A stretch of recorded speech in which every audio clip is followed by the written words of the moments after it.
Venezia deve farcela da sola, Roma di soldi non ne ha più. Scende in campo nella campagna del centro-sinistra per le primarie di domenica con una conferenza stampa en plein air Massimo Cacciari.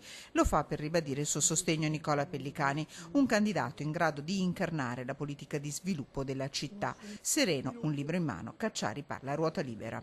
Io ritengo, sbaglierò, ma ritengo che questa cultura politica, questa cultura di governo e questa prospettiva oggi possa essere garantita, e mi auguro di non sbagliare, soltanto da Nicola Pellicani. Sul Casinò ammette gli errori, non rinnega nessun uomo delle sue due giunte, non rinnega l'appoggio a Costa e Orsoni sindaco, ma adesso i giochi sono cambiati. Continuare sta filippica su Roma dove sei è ridicolo.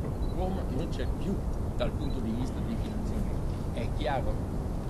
E questo sarà da vedere anche per quanto riguarda il Mose. Investimenti da attrarre, un porto da rilanciare come le partecipate che vede competitor efficienti nel mercato. Su Jacopo Molina non so chi sia, Casson. Rappresenta ciò che è stato? Rappresenta ciò che dice? Rappresenta ciò che sa? Questa domanda.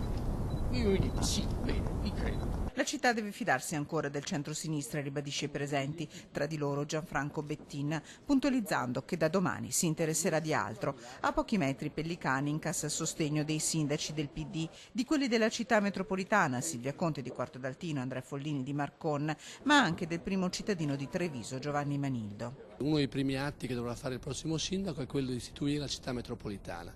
Noi diventeremo una città territorio, una grande opportunità per Venezia, per Mestre, ma per tutti i comuni dell'ex provincia, tutti i 44 comuni che possono finalmente far squadra. In tour tra Campalto e Favaro Veneto, Jacopo Molina continua i suoi incontri, ribadisce la centralità di Porto Marghera e dello sviluppo del porto e ai veneziani.